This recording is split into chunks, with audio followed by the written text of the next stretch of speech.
Okay, I yeah. don't have any.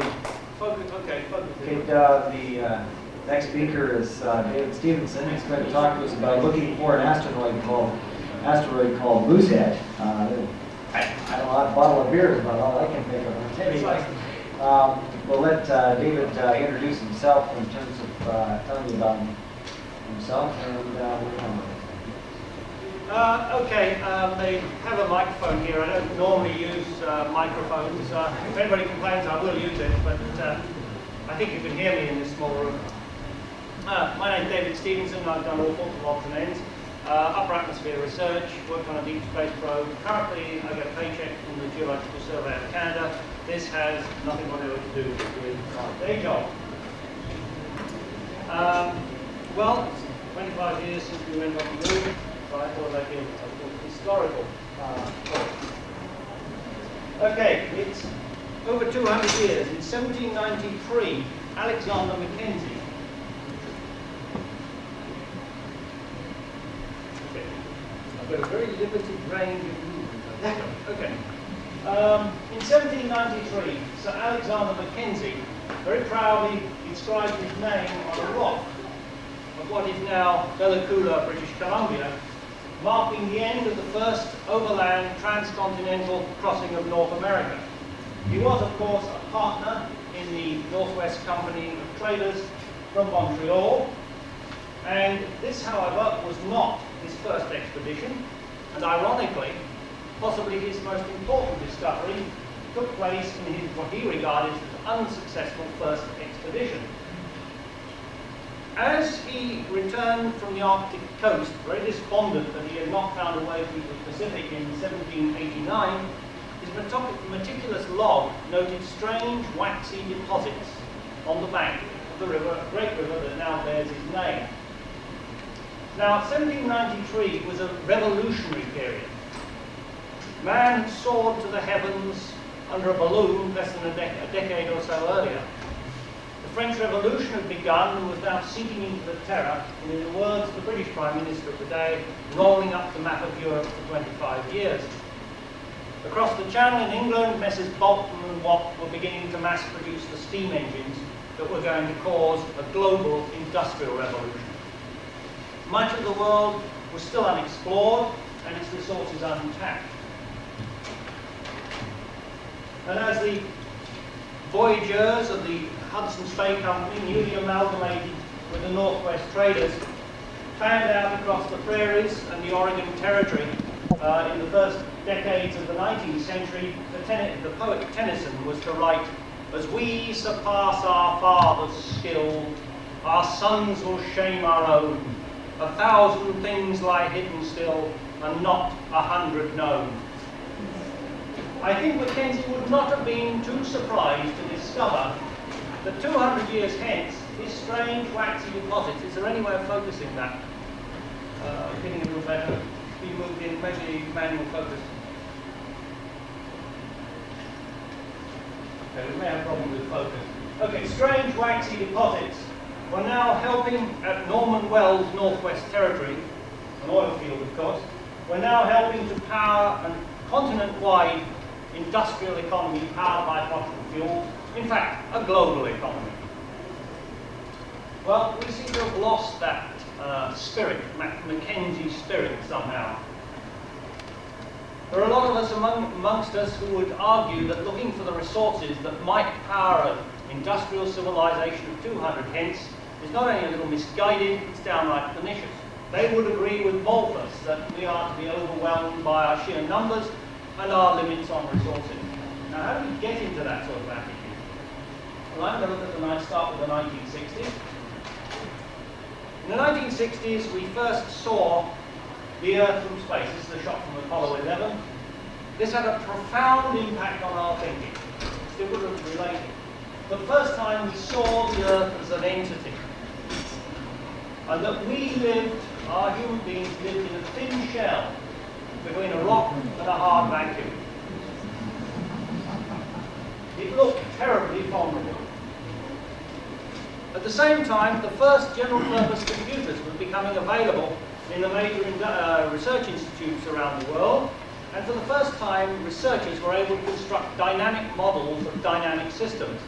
What this meant was they took a lot of equations and Boolean algebra and so on, and made a system that responded, produced numbers rather similar to systems in the real world. Traffic flows on freeways were very popular at the beginning. The most influential and famous of these were a series of models produced by a man named Forrester at MIT, World 1, World 2, and World 3. This is a version of World 2, which is generally published now. He set up his model. What he did was he tried to model the way the human economy was going to react on this planet over the next few centuries. This was centuries. This is an arbitrary scale, 0 to 100, proportional scale. He set it off at 1900 and set it off. So that's year 2000, 2100, and got these graphs. This is World 2. World 3 was a more sophisticated model. It looks not unreasonable. This is natural resources. Take a simple system like the Newfoundland fisheries. Okay, you've got a lot of fish, you haven't got many people. This is population down here. As the fisheries get depleted, more people eat the fish, and more fishermen fish the fish. However, at some point or other, everybody begins to get more wealthy. This is this figure here. However, at some point or other, the resource is getting depleted, it's getting more difficult to get the fish. So we bring in high technology, dragons. Well, that's fine, except, of course, they start damaging the environment. There's a side effect. There's collateral damage, the military would say. And eventually, well, the results we already know. The thing booms and then busts. And this is what you get on a small scale if you have a dynamic market economy that can call on technical ingenuity, working in the short term, but a limited supply of natural resources. What Forrester's models were implying that we are running on just the same thing. A market economy that's got technical ingenuity, but is based on a very limited supply of natural resources. Hence, we're heading for a global bust. Well, his work got the attention of the Club of Rome, and they supported work to extend his models in this famous little book, The Limits to Growth. It consists of a whole series of attempts to correct this situation. Their scenario was that we've got to restrain the market economy, and we've got to crush our technical ingenuity and anti-stability. Well, this is one run with firms controlled on the market. I won't go into the details, it doesn't matter. There's a whole slew of them in this book. And this is what you get, a gentle decline. Very difficult to get stability out of these models. This book was widely criticized because it didn't allow for market forces and ingenuity in the right way, and it was finally repudiated by the Club of Rome itself, which is a pity because I think it contains a very succinct and chillingly accurate, with 20th century eyesight, prediction of the limits to the growth of the economies of the English-speaking world that have been applied for the last 20 years. In the introduction, they write as follows. Since ours is a formal or mathematical model, it also has two important advantages over mental models. First, every assumption we make is written in a precise form so that it is open to inspection and criticism by all. Second, after the assumptions have been scrutinized, discussed, revised to agree with our best current knowledge, their implications for the future behavior of the world system can be traced without error by a computer, no matter how complicated they become. I think you might recognize the underlying philosophy of the management of our corporate entities for the last 20 years.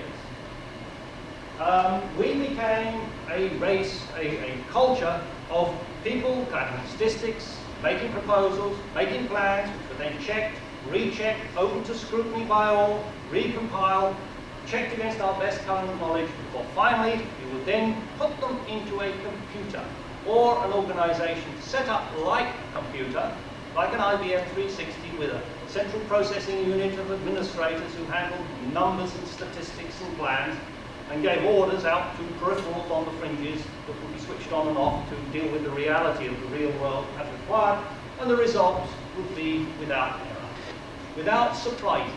Everything would be predictable. And of course, if anything went wrong, somebody must have made a mistake and is therefore liable, hence the explosion in tort suits, hence the growth of bureaucracies. This is the way NASA operates is very much like a NASA op still operates. And given the technologies of the 1960s, it was not unreasonable to operate rockets like that. In that belief, you could push technology right to its limit because there would be no surprises. You could predict exactly how it will operate. I can remember at the time, senior scientists were saying, hey, wait a minute, it ain't like this. Look at the history of discovery, of research, of invention, of exploration. Nature is full of surprises. You can't predict the future that way. Unfortunately, nobody was listening. They'd all been swept off their feet by slick IBM salesmen peddling glass-fronted, air-conditioned rooms with the latest electronic adding machines. Well, by 1985, thanks to some couple of generations of supercomputers, some good physics, and some brilliant mathematics, it was conclusively proven that complex, interactive, dynamical systems are not predictable. They're chaotic. If you like, they're not probabilistic like these models. The reality is possibilistic. That almost every common system is a chaotic system, be it the weather, a dripping tap, the biosphere, our economy. You can't predict it in this way. I think everybody who's has seen Jurassic Park and everybody knows about the butterfly effect. More prosaically, an Eskimo's fart would well freeze Florida. Very small perturbations which can't be detected even down at the quantum level can result in very large perturbations in a very short time. Chaotic systems also seem, we only beginning to understand how they work, have two characteristics. They're quasi-periodic and they're metastable. They seem to follow a more or less regular pattern of events, and then quite suddenly, a strange confluence of events, an exceptional set of circumstances in a narrow time window, and the whole system flips into a completely new regime, and the old rules don't apply anymore. We have a temperate climate. 10,000 years ago, it was an ice age. Millennia hence, we might have subtropical swamps. Maybe 100 years hence, we have subtropical swamps. The weather is a chaotic system. The world economy has gone through cycles of recession and growth for the last 50 years. Then came the 90s. What we had was a Kondrativ long wave restructuring phase, popularly known as the Depression. When people say the economy is recovering, they don't know what they're talking about. It isn't. The world economy is morphing. It's changing fast. The old rules don't apply. So, do models like this have anything to tell us? And the answer is very yes, they do have a use. These actuarial models, which are still the basis of modern administration, are very useful. What they do is clarify our present situation. If you like, they allow us to take stock. After all, the Harvard Business School first rose to prominence by providing quartermaster's clerks to the US Army Air Force in World War II. Now, the weather is a chaotic system. I can take statistical values of the weather over the last few days and make a trend prediction which predicts the weather, weather for tomorrow. It wouldn't work. It'll be much better than a random guess. It won't be exactly right.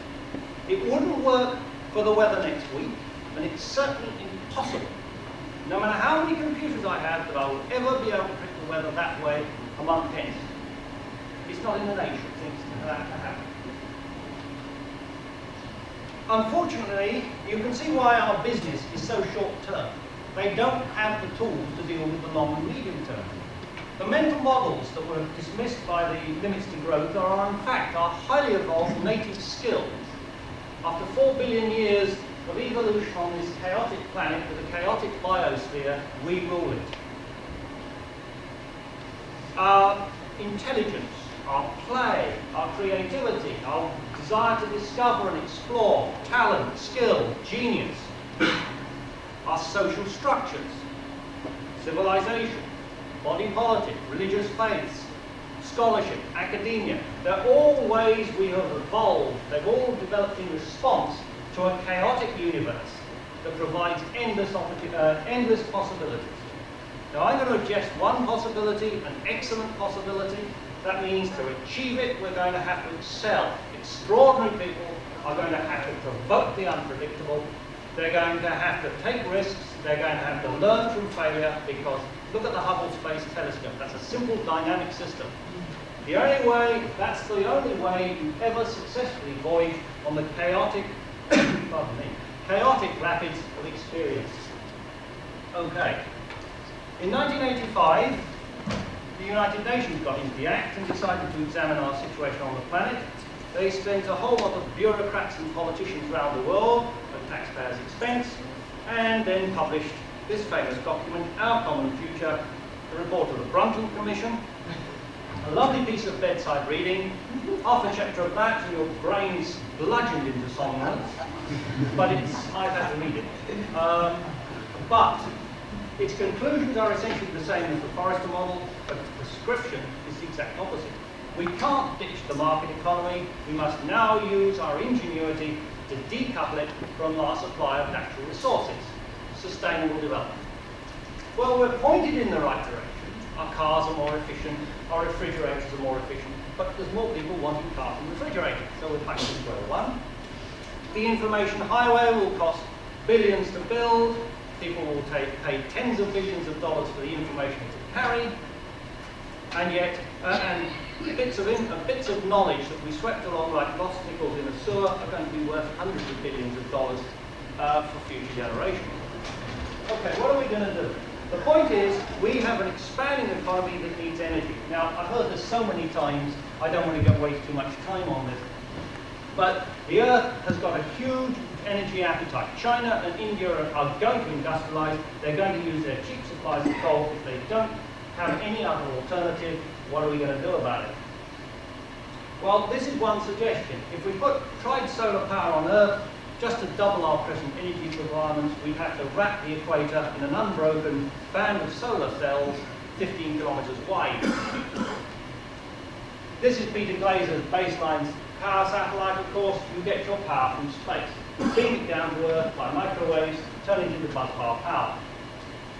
Okay, let's assume we want to go this route. Well, you're not going to launch one of these things in one chunk. You're going to have to assemble it in space, which means some sort of assembly plant up there. And once you put the capital cost in the assembly plant, you're not just going to launch one, you're going to build lots of them. You're going to have a factory up there.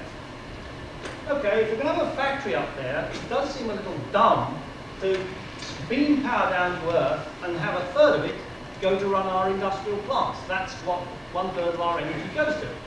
Much better to put the factories up there. After all, if you're a robot, our factories are getting highly robotized. If you're a robot, space is the place to be.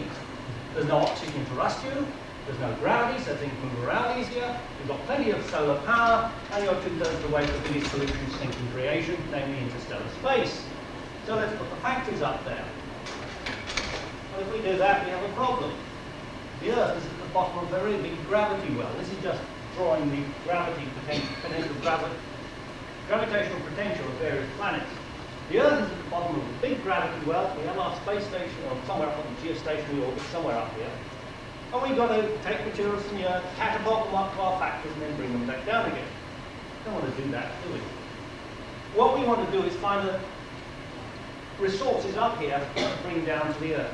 And then we can run things rather like the Ottawa Valley of the last century. The loggers took the trees down in winter, in the headwaters, waited till break up. The water carried the logs down to the sawmills where they were partly finished, then the water put on barges and then carried down to where they were assembled. So we take resources from up here, we then partially process them and send them down to Earth.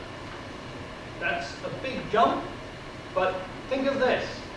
200 years ago, Mackenzie's time, the Industrial Revolution was starting. I grew up in northern England. There, the mills were downtown. The towns grew up around the mills. They burnt coal. Even in the 50s, it was highly polluted. It was filthy.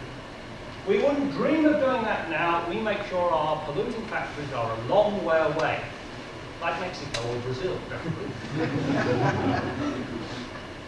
We don't want to have our sources of fresh water, air, landscape polluted by dirty, poisonous industrial processes, even if we depend on their products. But on a sphere like the planet Earth, there's no such thing as throwing your slops away downwind. It'll get you in the end eventually. So by the middle of the next century, people are going to realize that the Earth is our park, our source of fresh water, our source of landscape, our wilderness areas, and they are going to insist that polluting industries are got off the planet, which means either switching them off, which then you have a problem with what you do with the bodies. Alternatively, we're going to have to get the factories off the planet.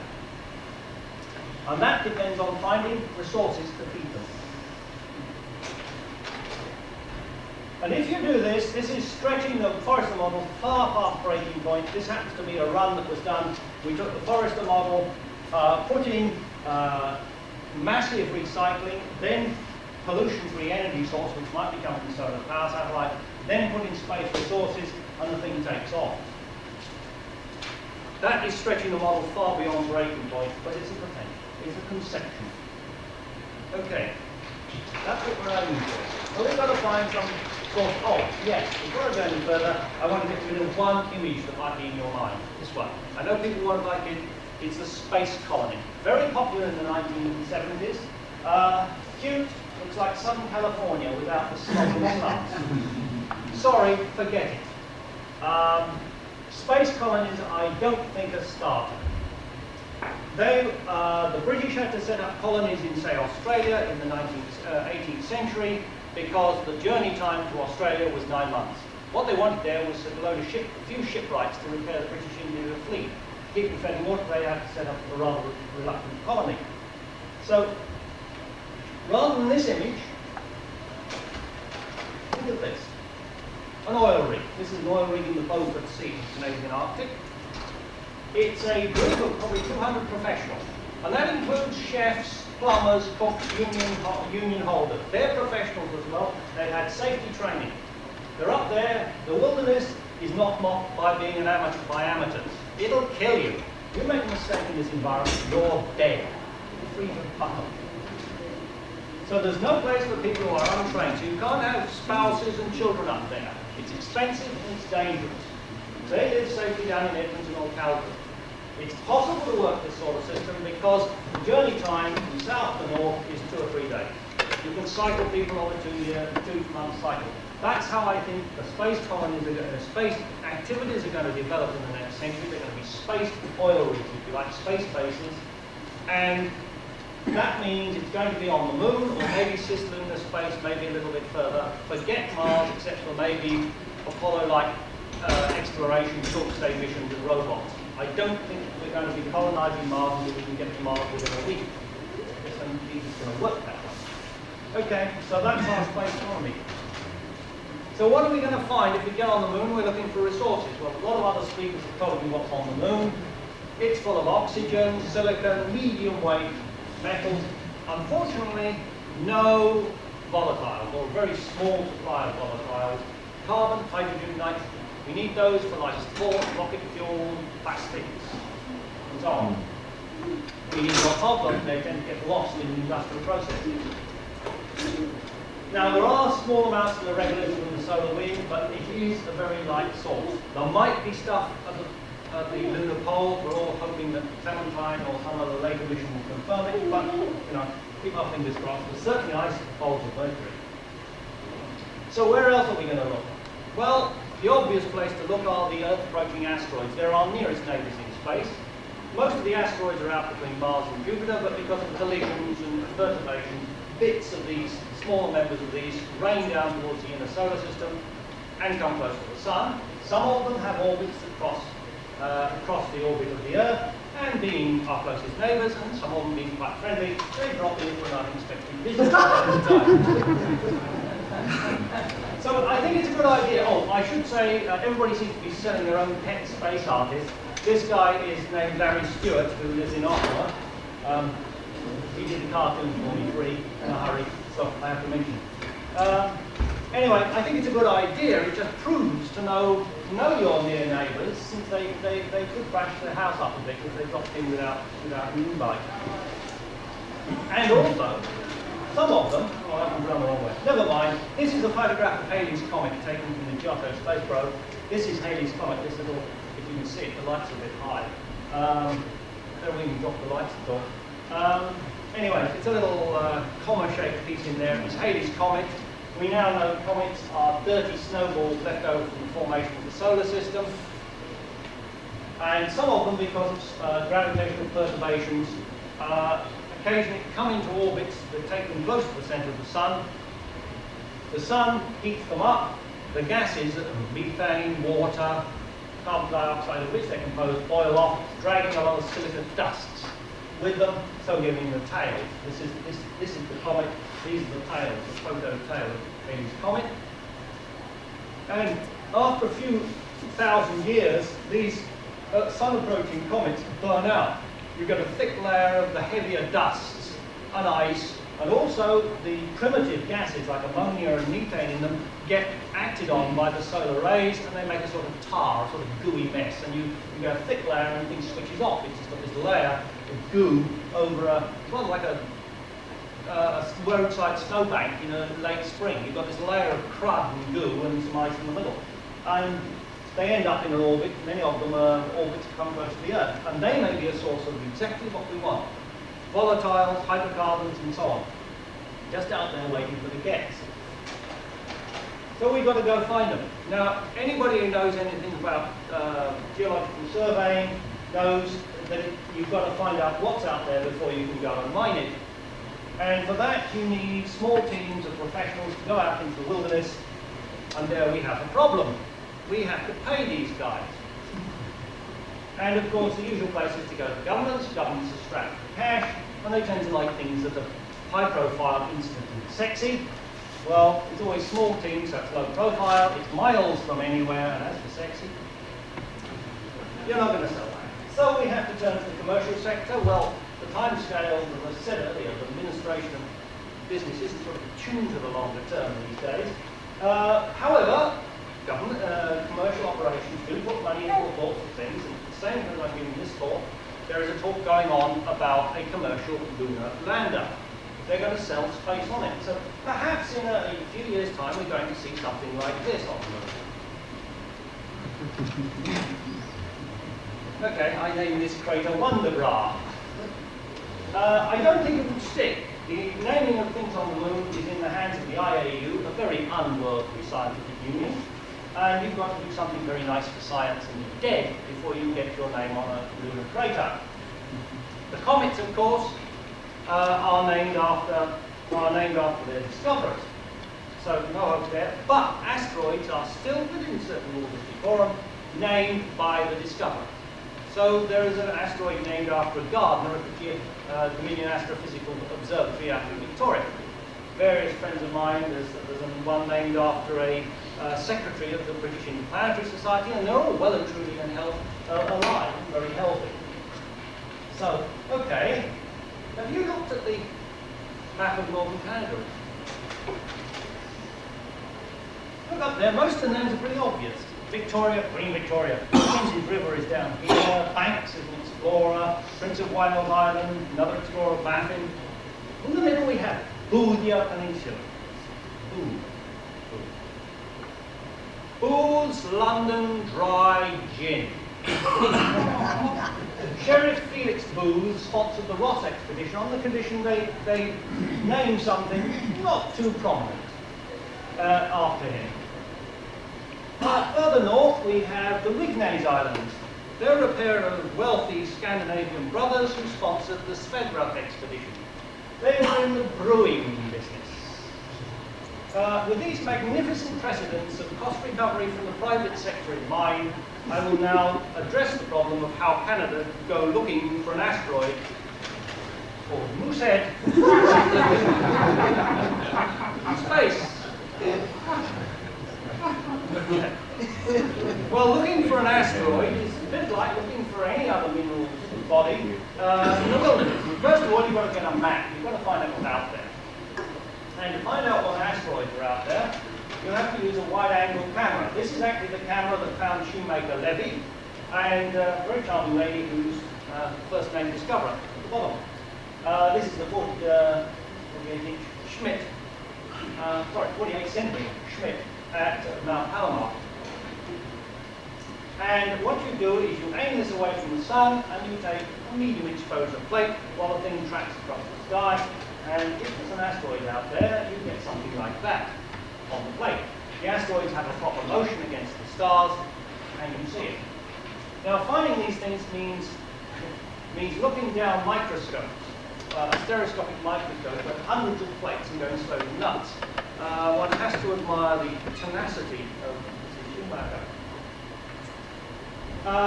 Today, it should be possible, it is possible in a limited extent, to do this electronically. You use instead a CCD detector rather than photographic plate, and you then do a lot of number crunching. And you sort out the spy satellites, the known asteroids, the asteroids that were found and then lost, and then you find a few new ones.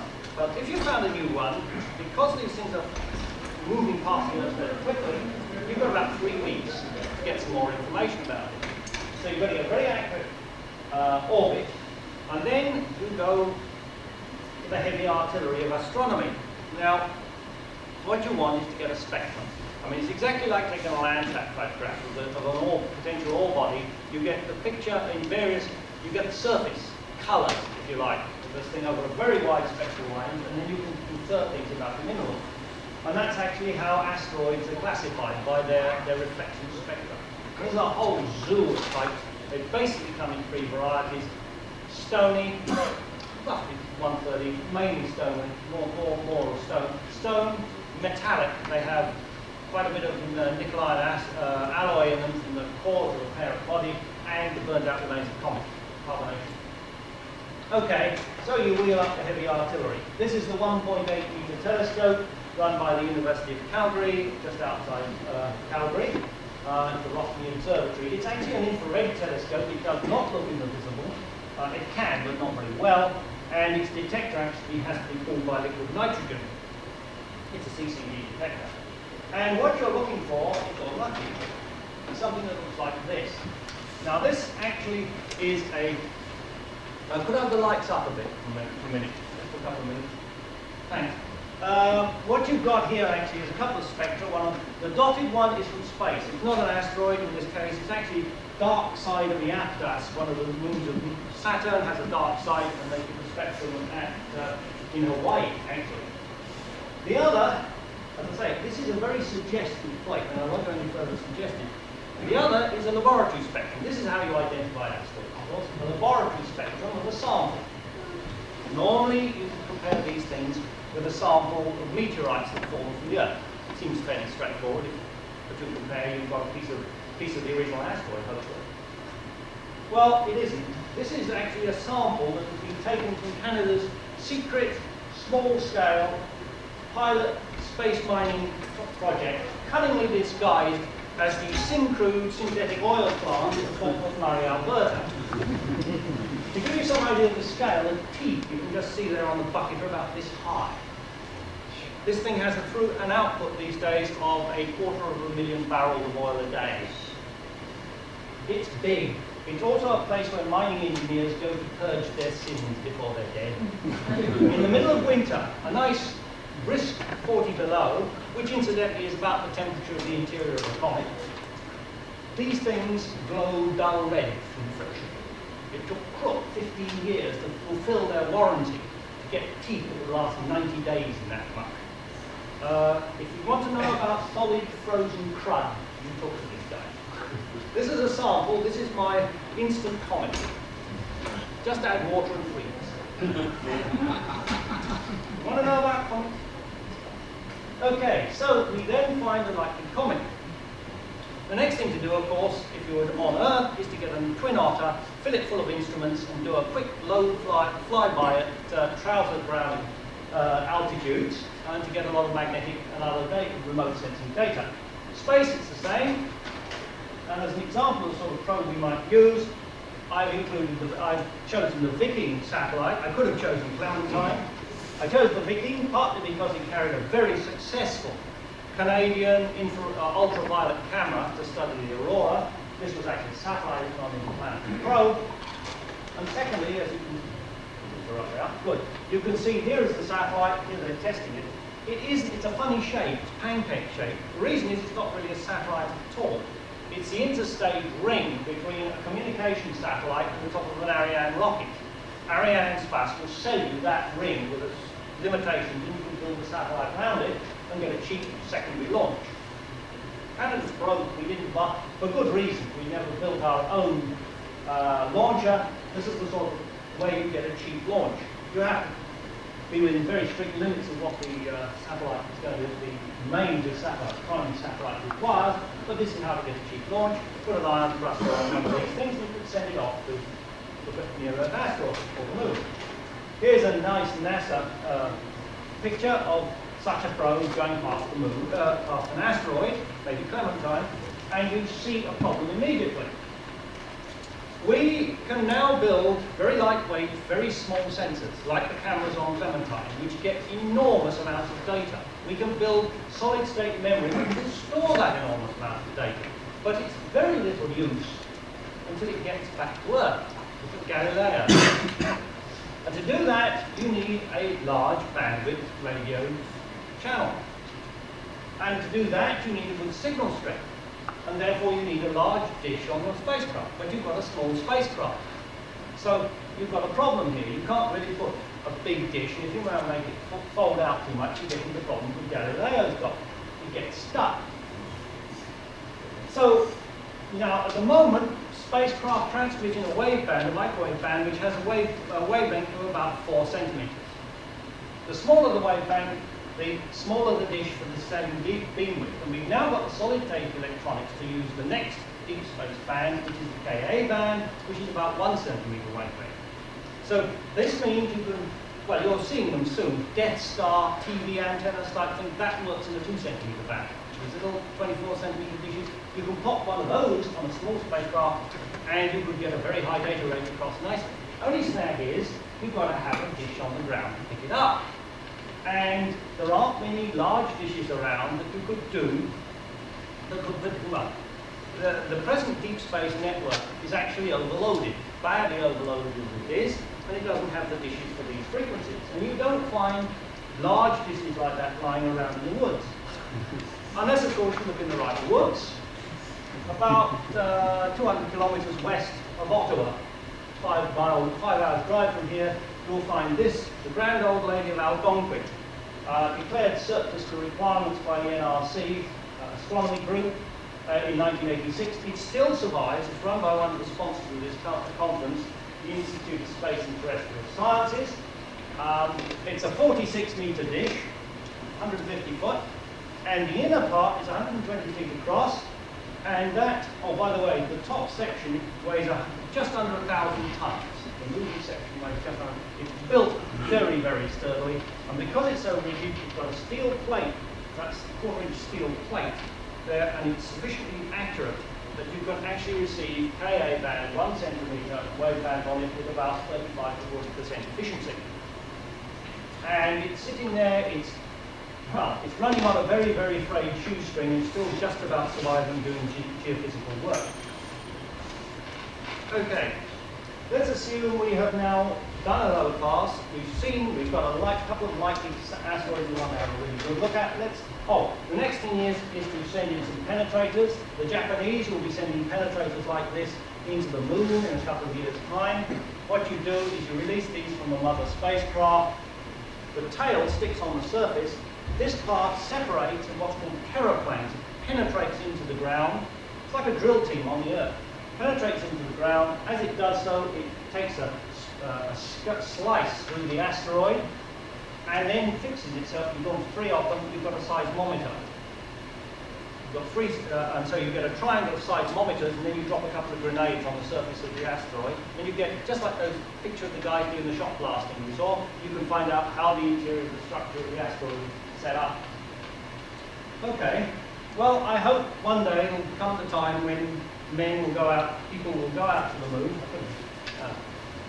These days you've got to be politically correct. People will go out to the moon. And of course, the first Canadian to step on the moon will feel immediate. Here we have a picture, slightly out of order. Here we've got a picture of American, this is the synthesis report, of a flight to an asteroid, a manned flight to a near-Earth asteroid. As I said, time will come when people will actually go to do work on the moon, and of course, the first Canadian astronaut step on the moon, we're absolutely and completely at home instantly. just like the thunder. Okay. Well, finally, let's go into future. Let's hope we get established.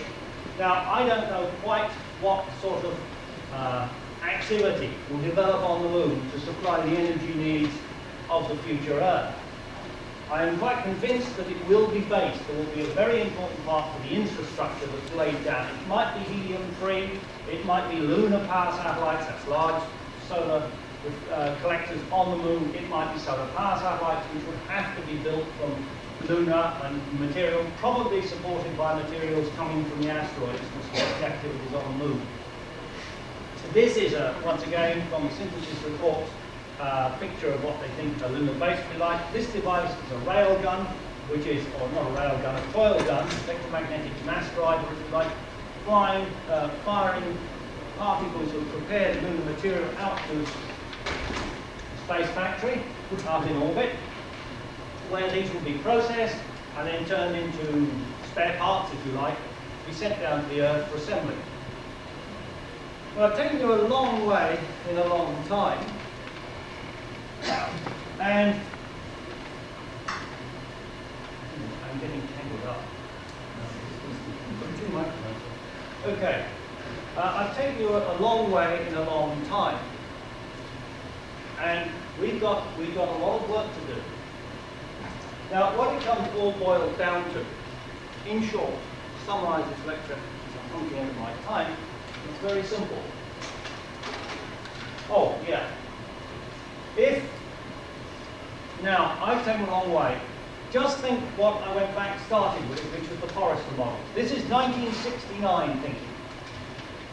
All right, we're heading for a bust.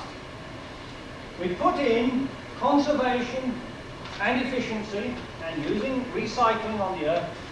It's still not good enough. We then plug in resources from space. Quite frankly, the model blows up. That's what we're facing. And being in a chaotic system, we can't really predict the future. This is a possibility, not a probability. Also, being in a chaotic system, we must look for a mode flip. The window of opportunity may be quite narrow. Optimists say 100 years. Pessimists say that we've passed it already. What it all really boils down to in the end is quite simple. If we want the inhabitants of the 23rd century to look to us, as we look to Mackenzie, Thomson, Fraser, and all the others who carve a northwest passage through the wilderness to the sea, we've got work to do.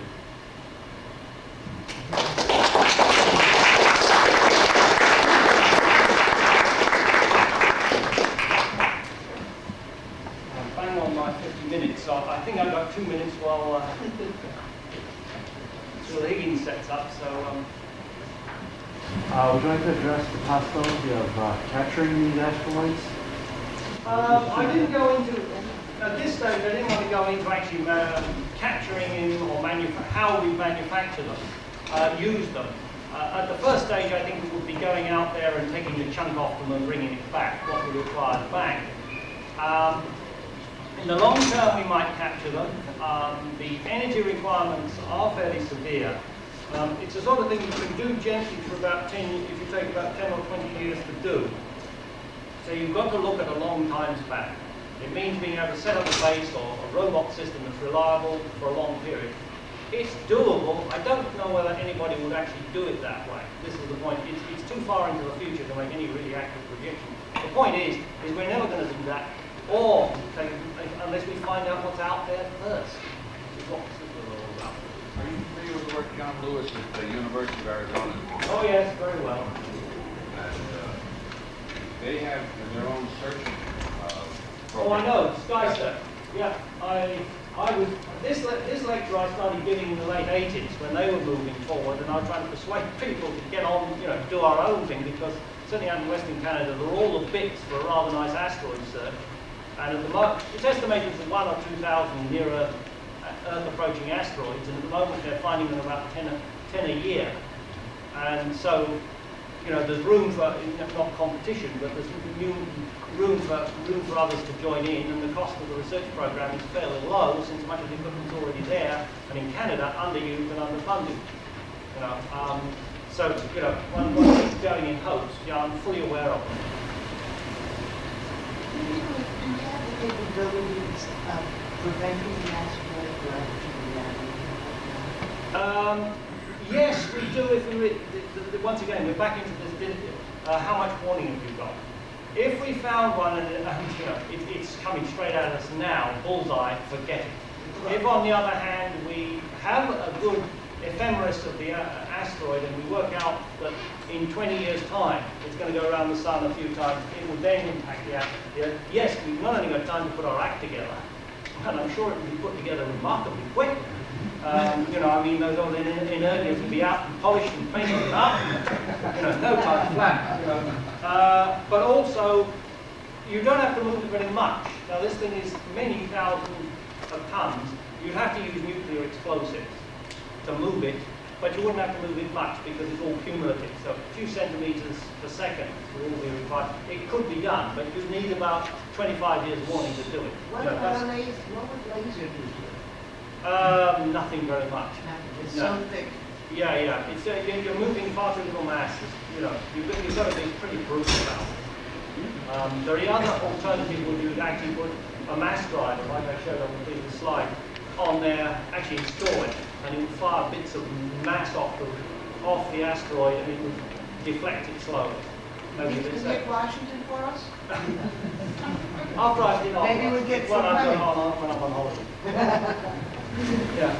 How will you capture this? Thank you. Well, that was raised. It's a tricky problem. You have to make it viable, you have to use the lunar gravity to come in.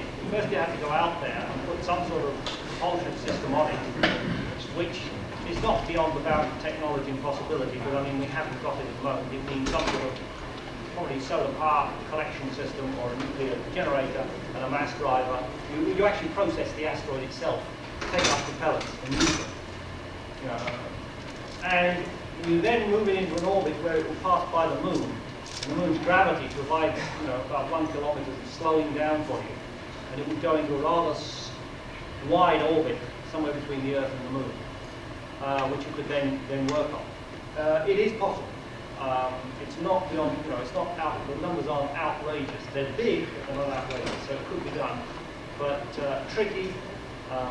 Also, of course, if you do really slip up, you've got a big problem on your hands. So it will be a while before anybody tries it. Okay, one last question. Last year down at Huntsville, there was a fellow there from Bourne who was working for NASA, and he had a comet by the name of Shoemaker Terry. I think it's 148 story, where it comes fairly close, along about 2022, something like that, and they had trying to work out a plan on how to go out and get the hydrogen and oxygen. Yeah, this is. Is that still underway? I don't know. I don't know anything about that. I know the point is the whole space business is sort of right in the beginning seems to run on paper rather than doing things. I mean, we've become a culture of people taking plans and proposals and then checking them and cross-checking them, you know, straight out of the limits to growth paragraph. That's what we're doing. We're not actually getting out there and trying it. And if you don't want to waste a lot of money trying when you know you may fail, well, that's the nature of the universe, you better do it with small stuff and small things and so on. So I don't know about that at all. It sounds, you know, there are various all sorts of programs I keep hearing about something like that. Well, it sounds like what was proposed 10 years ago by somebody else. So I'm sorry, I don't not familiar with that. Okay, I will leave the floor to the lead. Thanks again.